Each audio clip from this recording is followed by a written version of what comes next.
Alassane Dramane Ouattara et Emmanuel Macron paniquent à cause de l'arrestation de Damiba. Regardons la vidéo. Damiba, c'est vraiment un bel idiot. Je lui dis pourquoi. Parce que on s'est entendu sur des faits et on t'a laissé partir. On ne t'a même pas demandé quoi que ce soit. On n'a pas audité aucun de tes comptes. Ta gestion, on en a fait table rase.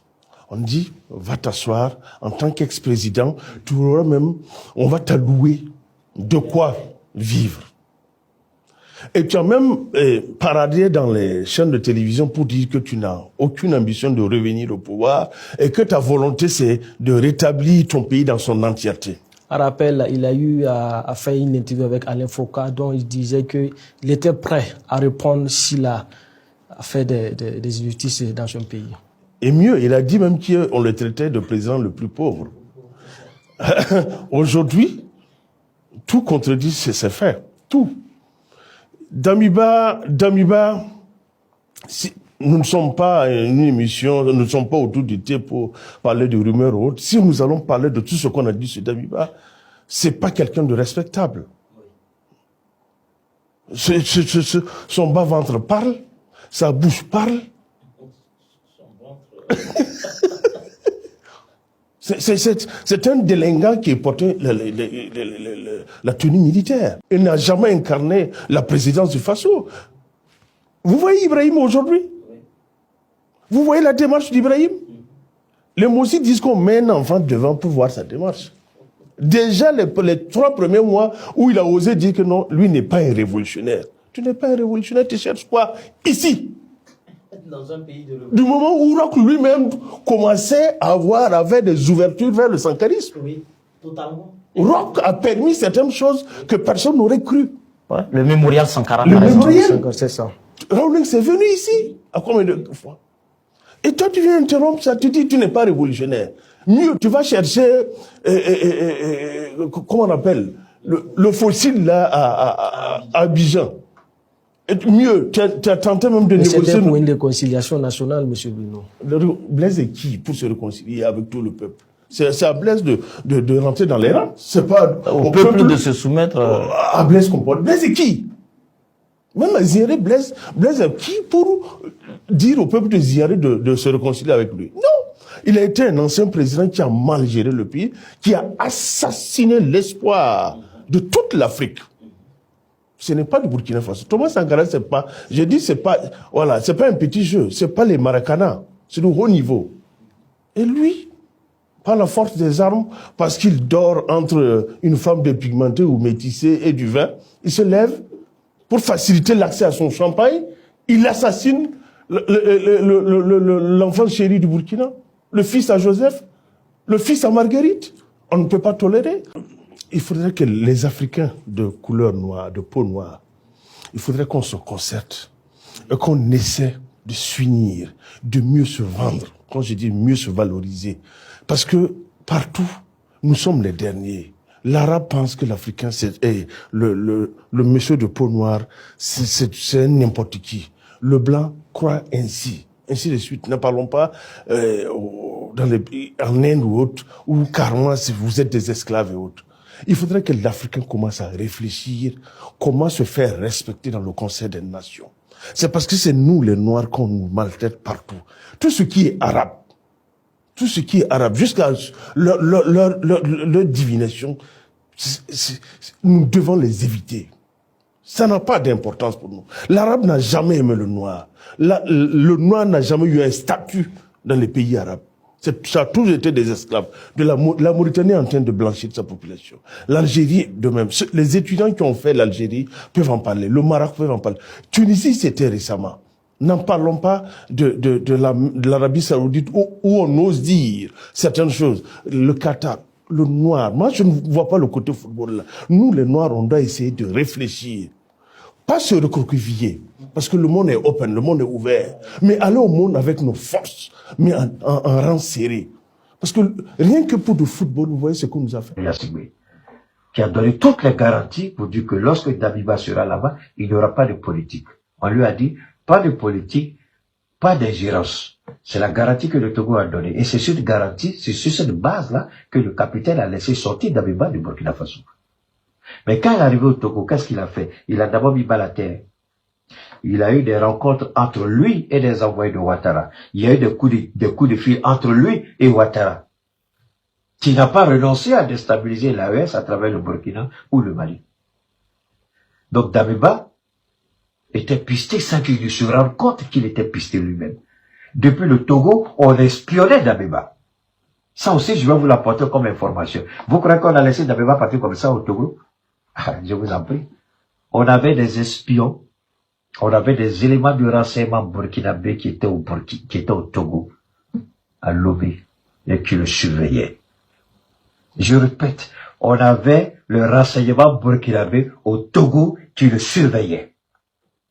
Donc on savait tout. C'est un rancunier, on le sait. Quand vous avez fait la formation militaire, quand vous connaissez le comportement de quelqu'un, et qu'on vous dit laissez tomber, sachant bien qui est la personne, vous prenez vos distances. On dit quoi en bon français? Celui qui va loin, met dans sa monture. On savait qu'il n'allait pas résister à la tentation de vouloir s'attaquer au Burkina. Donc, sans qu'il ne sache quoi que ce soit, il croyait qu'on était des novices, des petits arrivés au pouvoir, on comprend pas grand chose dans la politique, on l'a laissé se berner de ses propres illusions pendant qu'on le pistait, il savait pas qu'on était sur son dos. On l'a pisté, on l'a espionné. Même ce qu'il devait manger, on le savait à Ouagadougou. Qu'il avait ces culottes-là, on savait à Ouagadougou. Avec qui il parle, on savait à Ouagadougou. On savait tout de lui. Nous sommes des élèves du KGB, n'oubliez pas. Nous sommes des élèves du KGB, qui est devenu FSB aujourd'hui en Russie. Donc on a pisté Damiba jusqu'à ce qu'il tombe dans le piège. Il a commencé, on ne s'est pas précipité. J'ai l'habitude de dire aux gens, je dis la patience est une arme délicieuse, efficace et redoutable, la patience. Dans le renseignement, on va vous dire que la patience est la meilleure arme. Et c'est ce que nous avons utilisé contre Damiba, la patience. On l'a laissé faire ce qu'il voulait parce qu'il fallait des preuves tangibles. Pourquoi ça a été rapide au Togo? Parce que depuis le Togo, il y a d'autres éléments que nous avons donnés à la justice togolaise qui ne sont pas sortis du Burkina Faso, mais des éléments de preuve sur place au Togo. Indiscutable. Voilà pourquoi Damiba, ça n'a pas été compliqué de l'extrader à la demande du Burkina. Le Togo même a été surpris parce que le Togo lui-même, qui sous-traite son renseignement avec la DGSE, le Togo lui-même a été surpris de l'efficacité du rapport qui a été produit. Le rapport produit, c'est à deux niveaux. Un rapport qui est sorti du Burkina avec ses témoignages et un autre rapport produit directement sur le territoire togolais. Et que le Togo même a été étonné. Pourquoi le Togo est resté admiratif?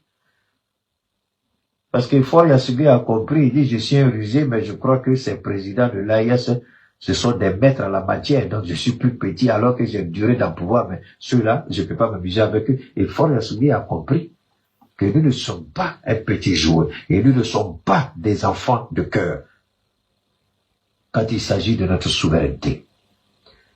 Le dilemme était clair. Le choix était clair. Ou tu soutiens la France, Alassane Ouattara, Damiba, et tu mets un coup de frein à notre coopération, et puis c'est terminé. Mais Damiba, Faure Gnassingbé a gros à perdre s'il veut faire ce jeu. Pourquoi? Pour la simple raison que, après avoir fait cette modification constitutionnelle, pour rester au pouvoir, il a besoin de notre soutien. Il a besoin de notre argent pour injecter dans l'économie togolaise. Qu'est-ce qu'Abidjan peut injecter dans l'économie du Togo? Qu'est-ce que la France peut faire qu'elle n'a pas encore fait pour l'économie togolaise? Alors que nous, avec le port du Togo, nous injectons des milliards chaque année, ce que la Côte d'Ivoire, le Sénégal ont perdu. Bien entendu, la Guinée aussi est dedans, puisque la Guinée a rendu les choses compliquées. Donc le Ghana est revenu récupérer sa part, mais le Togo ne veut pas perdre l'avantage qu'il a, parce que si le Togo veut jouer les durs, on va toucher au Ghana. Le temps d'avoir notre port à nous, parce qu'on aura un port, il va falloir ouvrir un canal pour que les petits et moyens bateaux puissent entrer au sein de l'AES.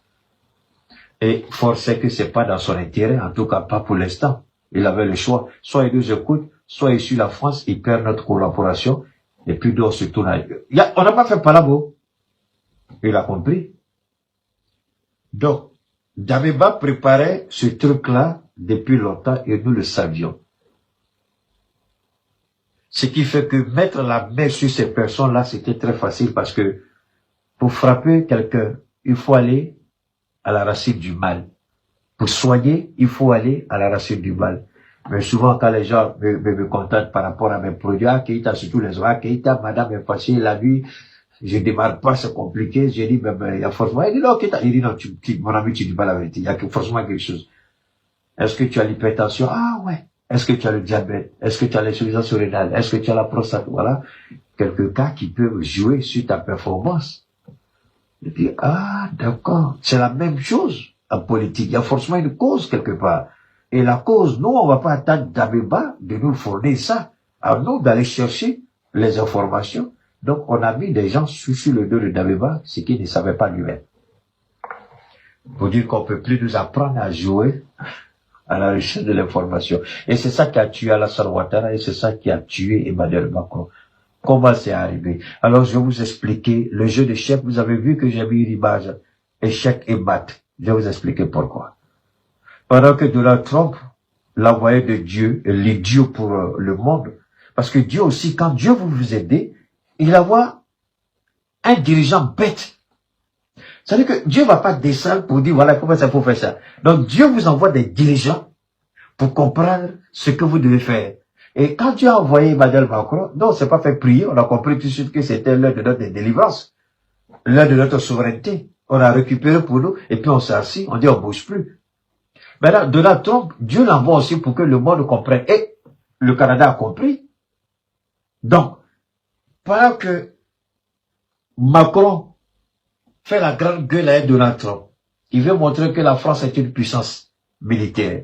Il veut montrer que la France est une puissance économique. Pendant qu'il est consommé par deux fronts.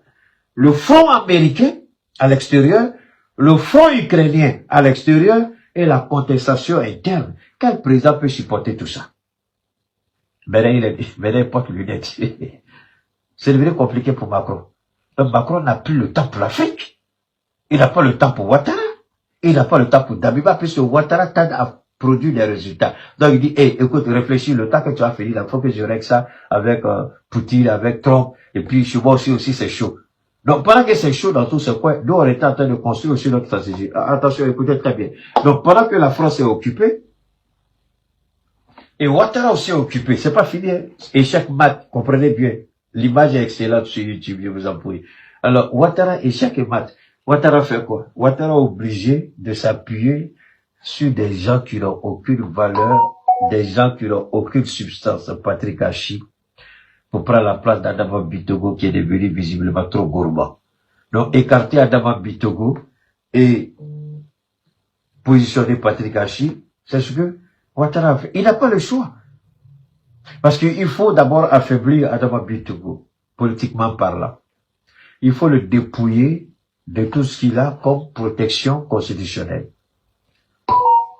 On attend, on dit qu'il sera nommé dans le Conseil constitutionnel, quelque part au Togo, vrai ou faux, c'est Dieu qui sait. Mais il a perdu, c'est ce que je vous ai dit, hein. Quand vous quittez la présidence de l'Assemblée nationale, soit c'est ambassadeur quelque part pour aller vous cacher, soit c'est président d'une institution. Mais quand on vous fait sortir du pays, c'est, ça veut dire autre chose.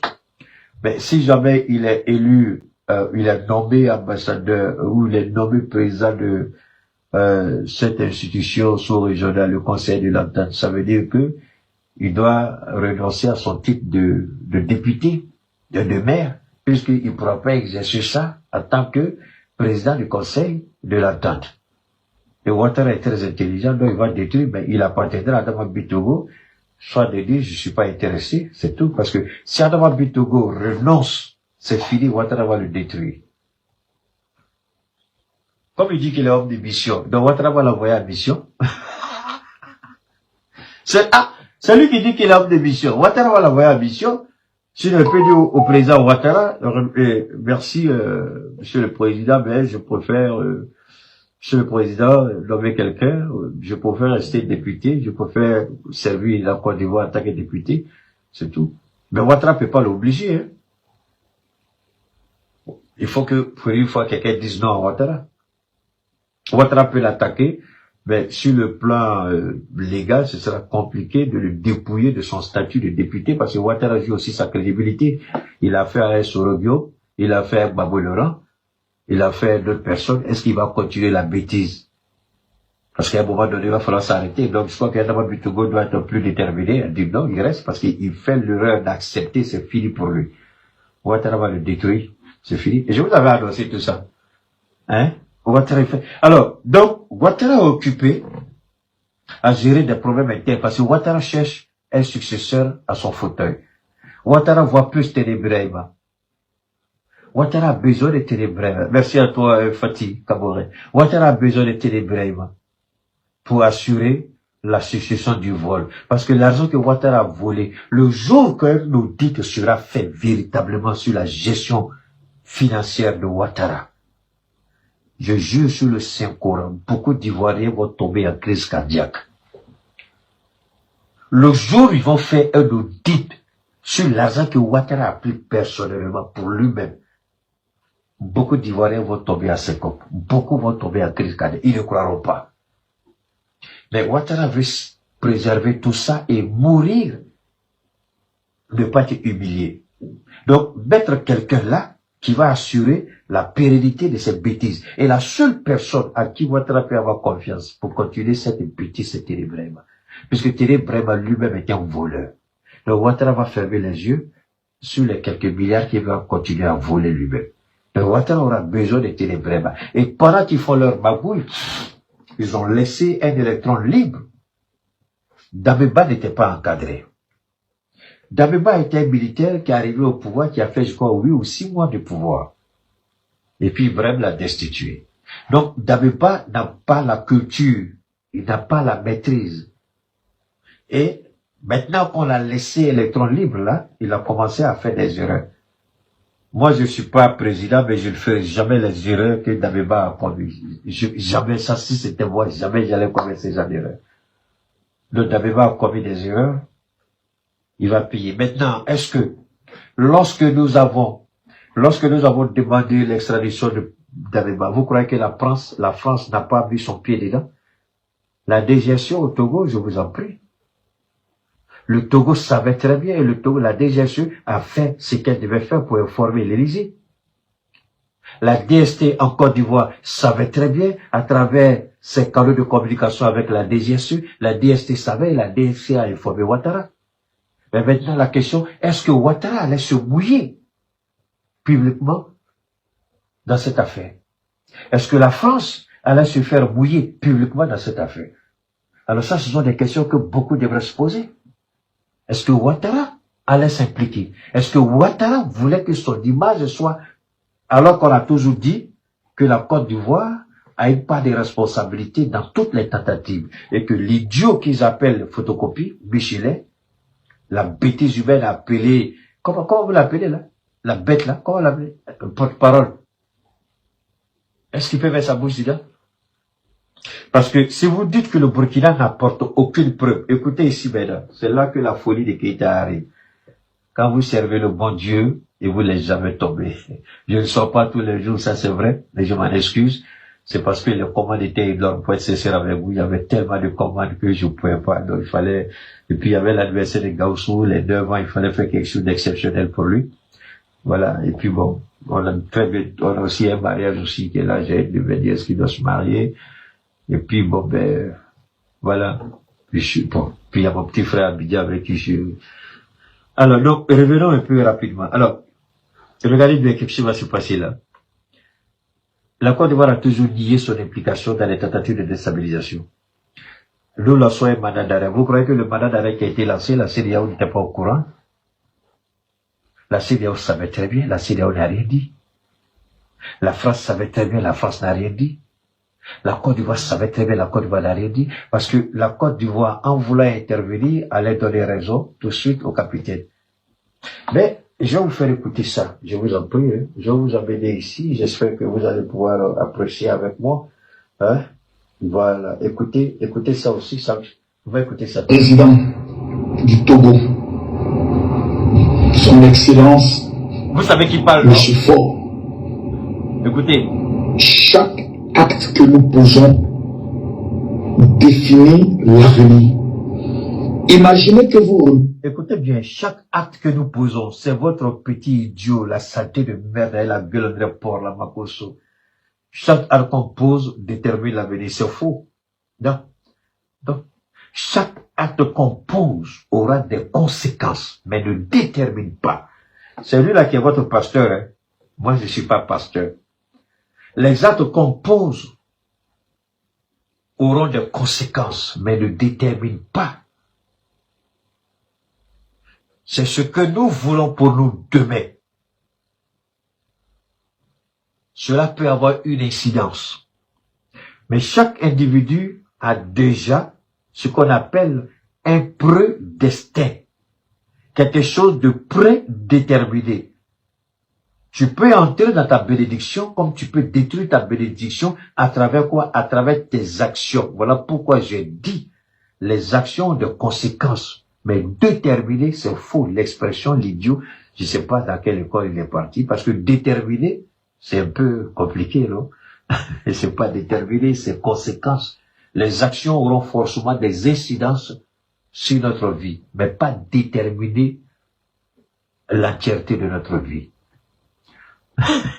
C'est un idiot. Regardez sa gueule qui est là. Alors, il dit, le fait d'avoir arrêté et extradé va déterminer quelque chose. Mais regardez bien comment son raisonnement est léger et bête. Et c'est un bâtard comme ça là qui attaque nos présidents. Écoutez bien, écoutez-le. Aujourd'hui, l'ex-président du Burkina Faso, le colonel Damiba, au président Ibrahim Traoré, et que 2 mois plus tard, il se fait exécuter, et 1 mois plus tard, le président Ibé n'est plus président de la Guinée, plutôt du Burkina Faso. Quelle explication vous allez donner à vos pères? Nous avons un petit manipulateur à la tête du Burkina qui a déjà fait enlever plus d'une 40aine de personnes dont on sait où il se trouve, qui est en violation de tous les codes de démocratie. Il n'y a beaucoup de bâtards mal élevés, fils de pute, bâtard que tu es, Makoso. Je m'en fous, ceux qui ne supportent pas mes insultes, vous êtes libres de partir. Alors,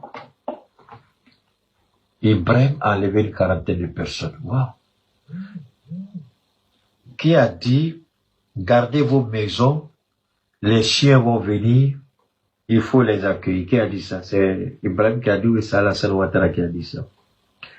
Qui a brûlé, tué des gens de façon inhumaine à Nayo? C'est Ibrahim ou c'est Alassane Ouattara? Qui a violé les règles élémentaires de la constitution de l'État de Côte d'Ivoire? C'est Ibrahim ou c'est Alassane? Qui a dit le mandat présidentiel se limite à 2 mandats? Et je le répète, qui a dit? C'est Alassane Ouattara, c'est pas Ibrahim Traoré. Qui a dit je ne rentrerai pas dans ce faux débat de constitution? Qui connaît la constitution mieux que moi? C'est Alassane Ouattara ou c'est Ibrahim? C'est Alassane Ouattara. Qui a fait condamner Laurent Gbagbo sans aucune preuve contre toutes les règles élémentaires de la constitution de l'État de Côte d'Ivoire? C'est Ibrahim ou c'est Alassane Ouattara? C'est Alassane Ouattara. Qui a failli ou qui voulait abattre l'avion de Soro Guillaume? C'est Ibrahim ou c'est Alassane Ouattara? C'est Alassane Ouattara. Qui a fait arrêter le jeu de Ziggy? Combien sont-ils détenus en prison pour avoir exprimé une opinion? C'est Ibrahim ou c'est Alassane Ouattara? Combien sont-ils en détention depuis des années qui n'ont jamais été jugés? C'est Ibrahim ou c'est Alassane Ouattara? Les Ivoiriens, vous êtes libres de me détester, de me haïr, c'est votre droit le plus absolu, c'est votre droit fondamental. Mais vous mentir à vous-même, même Dieu ne viendra pas à votre secours. Même Dieu ne viendra pas à votre secours. Même Dieu ne fera rien pour que vous puissiez échapper au feu de l'enfer. Alors, comment un idiot pareil va venir dire c'est lui qui veut nous donner les leçons? Alors que le plus grand dictateur de toute l'histoire de la Côte d'Ivoire, le plus grand voleur, un président qui a 340 milliards chaque année, pendant que son peuple végétile, Yamougonde, avec ta gueule pourrie, ta bouche qui sent la merde, bâtard, fils de pute, et c'est là qu'on veut nous parler. Il faut te respecter, Yamougonde, que tu es Makoso. Ta fille, tu es en train de vendre des prostituées aux hommes politiques en Côte d'Ivoire. Est-ce qu'on ne sait pas? On est au courant? On est au courant? Comment tu vends ta fille, là? Sa mère, dans sa tombe, elle est en train certainement de mourir une deuxième fois. Alors, nous, il nous dit, Ibrahim est un manipulateur. On va revenir, hein? Ibrahim est un manipulateur, d'accord? Permettez-moi, je vais vous faire écouter. Ibrahim est un manipulateur.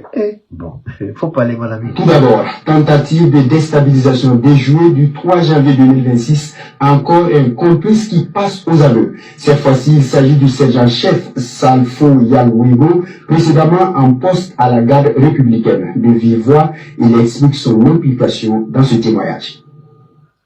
Je suis le sergent Yalwigo Salfo, matricule 12 180 10 463, en service à la garde républicaine, plus précisément au bataillon d'appui de protection des sites. Okay.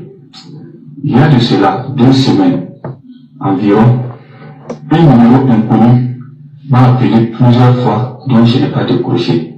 Okay. C'est là, quelques minutes plus tard, mon oncle L.H. Mouimena Ali, commerçant de profession résident à Zignaré, m'a contacté que de décrocher le numéro car c'est lui qui a donné mon numéro de m'appeler. Et c'est son ami, L.H. Sakandé, m'a dit. Chose que j'ai pu faire, j'ai décroché l'appel.